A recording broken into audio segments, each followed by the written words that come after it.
Talking with famous people. Oh my gosh, Hi, how are you? it's host Eric Yep. in the flesh. Okay, sure enough. I was surprised too. I came out in the living room this morning. I'm like, who the fuck is that guy? And I'm like, oh yeah, that's me. I had the same reaction. Son's having this reaction like he doesn't understand. Like to his mind, it's like, oh, it's the big cheese. It's host Eric. It's like, dude, he's on here more than most of us. I don't know. I'm just somebody with nothing better to do too. That's all.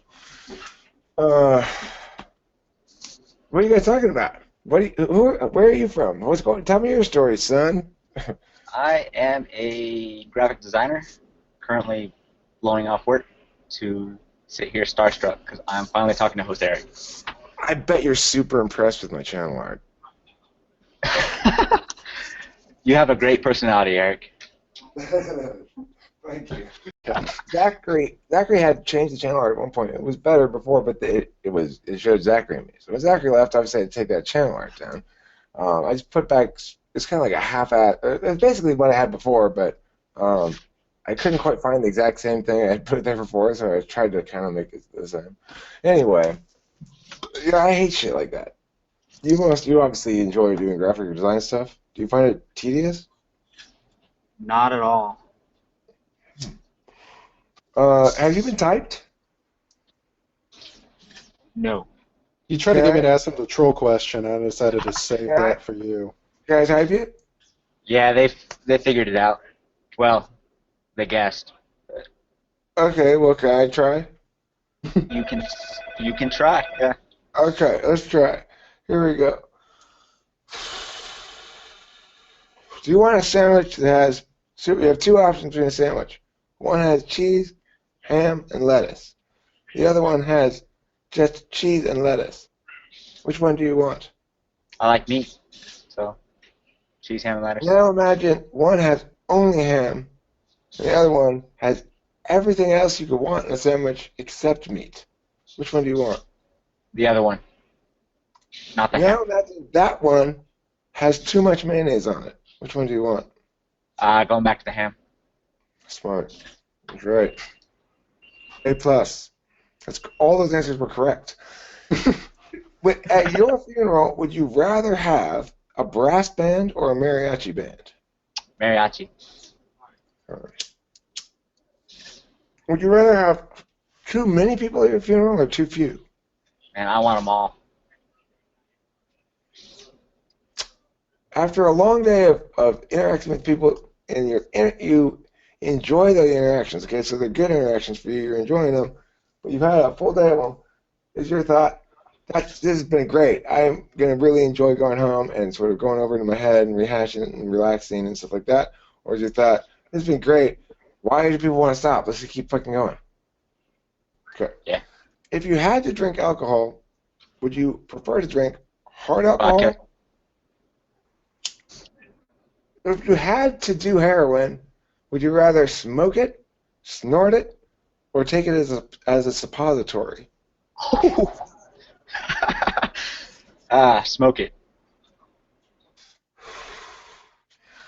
If you were a prospector and an Indian squaw woman said, won your heart and wanted you to settle down and open a barbershop, would you be willing to do so? Yeah.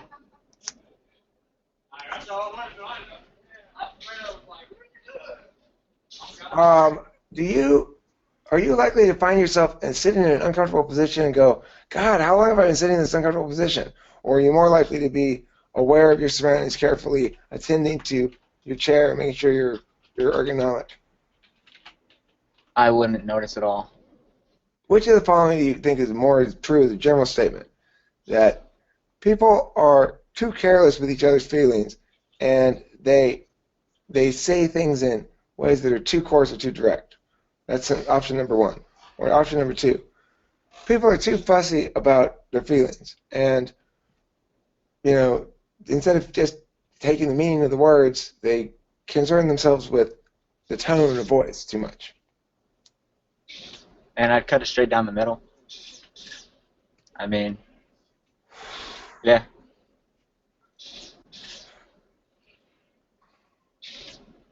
If you're on an island, you've got stranded on an island. There's a shipwreck. A whole cruise liner full of people. You and 14 other people are the only ones who survive out of 800 people on the ship. Everybody else gets devoured by sharks. But because you were slow getting off the boat, all the sharks were gorged by the time you got in the water, and they had no room left in their stomachs for you, so you guys made it to shore.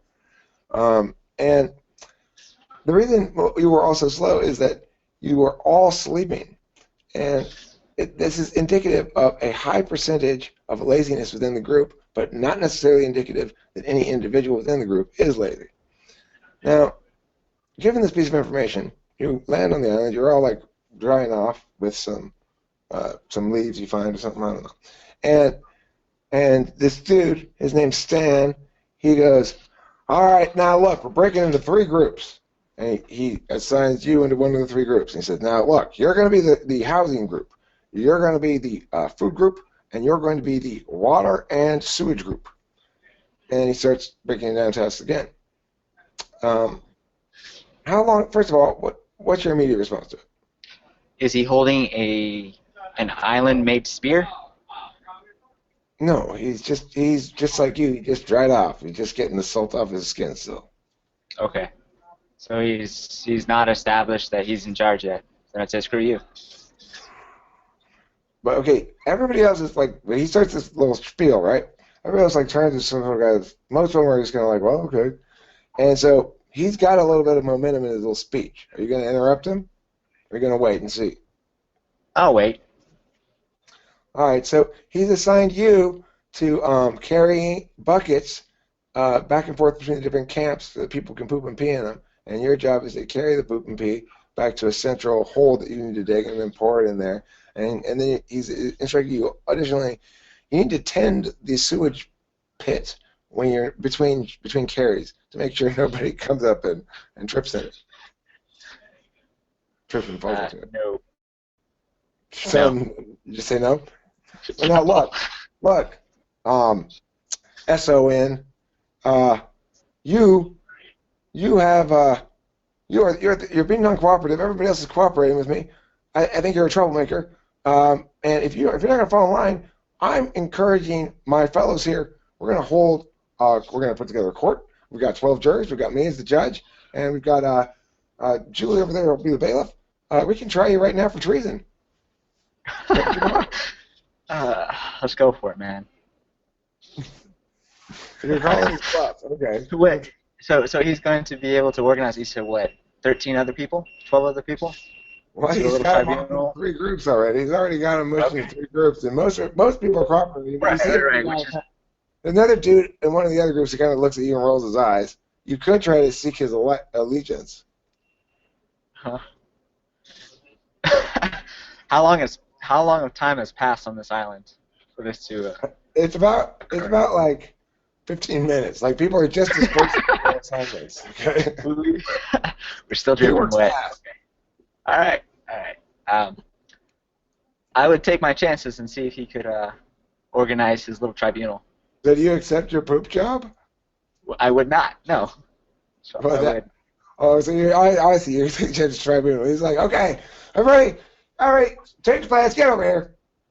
And like, this treasonous bastard is determined to destroy our island paradise. And I want to put him on trial for treason right now. And if he is guilty, I'm confident we will find him guilty. I want to see him executed. And most of the people are like, okay, well, where are we sitting? Where do we sit? And it's like, okay, well, just go. I'm the prosecutor and the judge, and you guys will be the jurors. And so the people up, and he doesn't leave you any defense attorney or anything. He's got everybody assigned to something. He's got a bailiff. He's got himself as prosecutor and judge, but there's no defense attorney. I would probably hit him with a rock. You're gonna hit him already? He hasn't done any violence to you yet.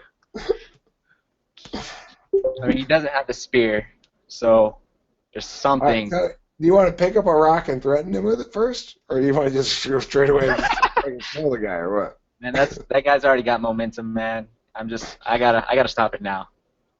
Alright, so okay. So you hit him with a rock. Where do you want to hit him with a rock? Where on his body? Well, preferably in the head. I Gently mean, though. hit him in the head. Alright, so he goes down like a sack of potatoes. And everyone kind of looks at you and they're like, dude, we've only been on this island for 15 minutes. You already killed him, man. Oh, okay. Do you like music or art, like for making? Are you better drawing a picture or singing a song? I'm a graphic designer, so Oh, yes. I've always done more visual, but I like music too. Do you think you're pretty good at arguments, or do you prefer to avoid arguments? I avoid them. Okay. You go with the rock approach instead. I think, despite the fact that you're a graphic designer, I think you're an INTP probably. But Alright. you might be an ISTP in theory, but I think you're an INTP. And the only other possibility, the natural choice would be for a graphic designer, I would think like, well, it's probably an INTJ, or unless you have an F in the mix. You obviously don't. I don't think you have an F in the mix. No F. I don't think F's in your four-letter. I mean, you obviously have feelings, just saying you are. I'm just saying you're not an F type. I don't think. That's incredibly typist of you, Eric. Yeah. So, I mean, what do you self-identify as? I don't know. I'm an INFJ. Fucking INFJs. I always get you wrong. Every fucking INFJ, I get them wrong. If it's any consolation, first time Eric typed me, he said initially I was an INTP. Yeah. Yeah, I always get. There wasn't enough time for me to express my feelings. Once I get into my What does feelings, an INFJ look like to Eric? Well, once I learn you're an INFJ, it makes perfect sense. Because then, I mean, in this instance, I was just sort of goofing around. I wasn't really trying to, just asking random questions, pretty much. But the thing is, basically, I'm just trying to get a feel for what you're like, and that's it, you know. So, INFJ, they feel alpha quadrant to me. Like I feel like I'm talking to my own quadrant. That's what always confuses me. I'm not all that familiar. That's socionics, right? Yeah. Yeah. Quadrants. In general, people feel most like, oh, I get you, with their own quadramates. So it's like INTP and ENTP, we really get each other. Yes, even like ESFJ, like my ex-wife, and ENTP, they get each other on the FE level for sure, 100%. ISFJ and ENTP, perfect match. But the weird thing, there's only one other type that I think I connect like in the same exact way like that. And that's INFJ. I think that may be INFJ's trick. Probably they make everybody feel like they connect like that with them. I don't know. But the thing is, that's why I always get tricked by you guys. You guys always fucking fool me. So thanks for watching Time with Famous People. And INFJ, INFJ comes in here, I'm going to get it. I'm going to think harder this time. Talking with famous people.